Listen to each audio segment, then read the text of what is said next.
7. אני הגעתי טייסת מיראז' בסוף 66, נדמה לי, ודרגתי הייתה סרן, וקוראים לי אברהם סלמון, ולא הייתי בשום תפקיד מיוחד בטייסת. אז אפשר אם תוכל להגיד, במאי 67 טסתי במאי 67, עד מאי 67 טסתי על מיסטרים, במאי 67 טסתי על מיראז'ים, ובטייסת 119.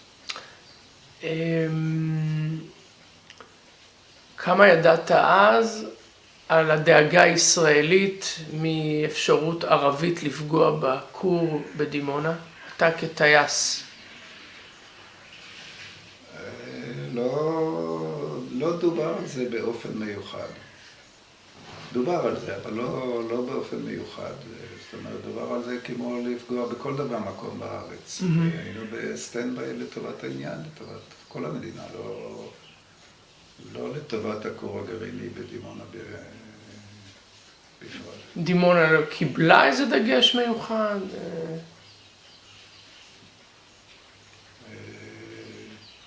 לא, היו כבר הוקים אז? לא. היו בלוד. אז קיבלו דגש כי הייתה סוללת הוק בדימונה. ואתם הייתם פרוסים במאי 67, איפה המיראז'ים שלכם? תספר קצת איפה הייתם בכוננות. היות ובדרום לא הייתה טייסת ירות, אז אנחנו פרסנו עם 4 מיראז'ים דרום על החצרים. וזהו, ישבנו שם בכוננות ירות. של מה, 5 דקות? כן. 5 דקות. וכשאתם מוזנקים, ידעתם למה אתם מוזנקים? האם זה פרופיל גיחה מסוים? לא ידענו, הייתה סירנה, כמו שיש. תספר באיזה יום, מתי זה, ביום? ביום זה היה ב-18 לחודש. מאי. ב-18 למאי. הייתה סירנה שרצנו למטוסים, הודיעו לנו לזנק, היו שם אנשי מילואים ילעל, שהיו שם בכוננות על הפוגות בזמנו. הם מדדו זמן. אתה לא מאמין. מהסירנה, עד שקיפלנו גלגלים, אם אני זוכר את המספר, 53 שניות. קיפלנו גלגלים. ואז הודיעו לנו לקחת כיוון דרום-מזרח, ליירט מטוס ב-60,000 רגל שטס מערבה. אז מיד פניתי מערבה, כי אין לי מה לטוס מטוס שטס ב-60,000 כיוון מערבה, ואין לי מה לטוס מזרחה. פניתי מערבה, הבקר ביקש ממני להשליך נתיקים, שאני אוכל לטפס מהר יותר. אבל היות ולא היה צ'אנס שאני לתפוס מטוס ב-60,000 רגל, כשהוא כבר בשני מח, אמרתי לו חבל על הכסף, אני לא זורק שום דבר. וזה נגמר הסיפור. איפה הייתה המטרה בשלב הזה? היא הייתה מעליי, פחות או יותר. היא כבר הייתה מעל דימונה. אני מראיתי מחצרים, שזה באר שבע. היא הייתה בדימונה, אבל זה כלום. כשהוא טס הוא טס מערבה, הוא עושה 20 מייל בדקה, פחות או יותר. מטוס שמאמרי, אין צ'אנס שיתפוס אותו. כי בשביל להגיע למהירות שלו ולגובה שלו, אני צריך בערך 12 דקות, אני מעריך לפחות. קשה לי היום להעריך את הזמן. 12 מייל הוא עושה 240 מייל במהירות שלו. ומה קורה בשלב הבא? שום דבר, אני חוזר לנחיתה. אין צ'אנס.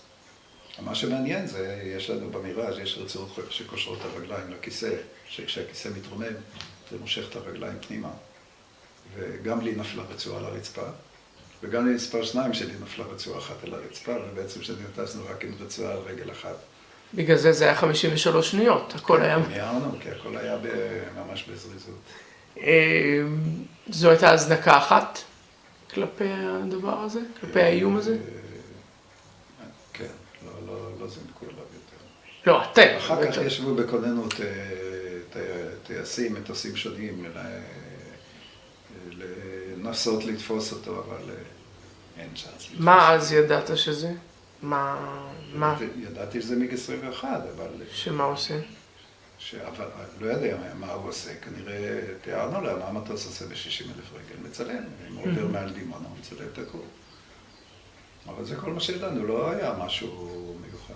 שמעת על אפשרות שזה מטוס מתקדם יותר, או סובייטי, מצלם, או... שום כלום. מה שהעבירו לנו במידע זה שכנראה הוא נכנס לסעודיה מעל ים סוף, טס צפונה מעל ירדן, ואז פנה מערבה ועבר מעל דימונה והמשיך למצרים. עד כמה שידענו, גם למיג 21 לא היו מצלמות משוכללות, אלא מין מצלמה שהיא בקנה מידה שלא שווה שום דבר.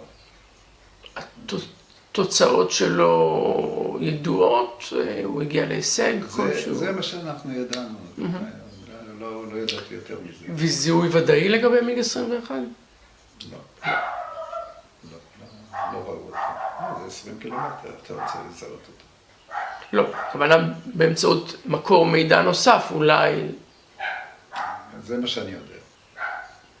זה מה שאני יודע.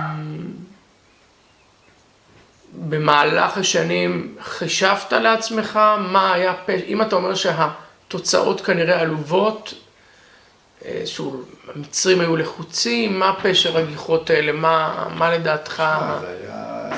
הם התחילו להיכנס לסיני בערך ביום העצמאות, זאת אומרת תחילת מאי. והתחילו לאגור שם כוחות, אז יכול להיות שאחת המשימות הייתה אולי לתקוף את הכור הגרעיני, והם שלחו מיג לצלם אותו בשביל לדעת בנקודה בדיוק איפה הוא. אבל יותר מזה אני לא יכול להגיד.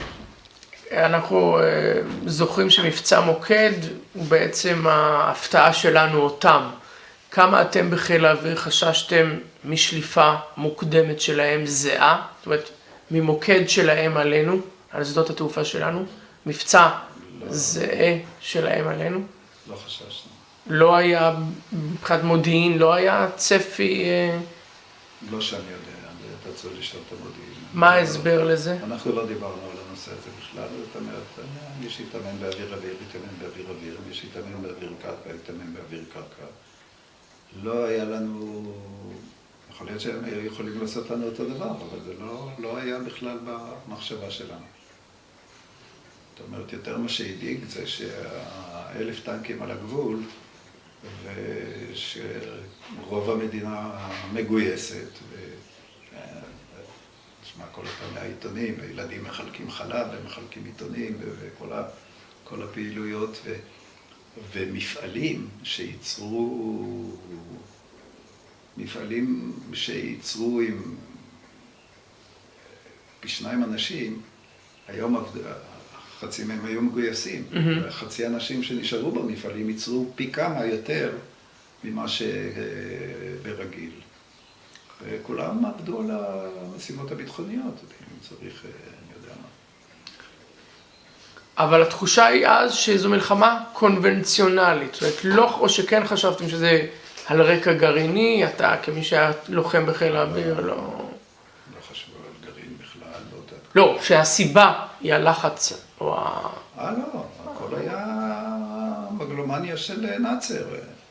כן, פן-ערביזם, אתה אומר. פן-ערביזם, כן, לסגור את מצרי טיראן שם, ולהכניס את הצבא לסיני, וכל הסיפור הזה. והרוסים בעצם שדחפו אותו לכל הסיפור, שהוא... הלוא הם התפנו ממצרים, כל היועצים הרוסים. הם השתתפו, אפרופו מעורבות, ב-73 כן, אבל ב-67 הם כבר חלק לדעתך? חלק פעיל? מה שאתה יודע? לפני יום כיפור הרוסים. הם הלוא באו, אחרי שהפעלנו הרבה מיגים למצרים, הם באו לשמור על דרום מצרים בתקופת ההתשה. רימון 20. וכן, ואחרי שמיג רוסי ירה טיל על סקאיוק ישראלי, אני לא זוכר אם הסקאיוק נפגע או לא, אני חושב שהוא נפגע, הוא נחת, אבל נדמה לי שהוא נפגע. ואז החליט משה דיין להראות להם ואז עשו להם את האמבוש, והפילו את 5 מיגים הרוסיים. ובעצם המצרים שמחו, כי הרוסים כל הזמן צחקו מהם, אבל כשהפילו גם להם 5, אז הם הבינו שכל זה לא צחוק. וגם אז זה עדיין מיג 21? עדיין מיג 21. טוב, תודה. תודה לך. זה עובר צנזורה כל הדברים.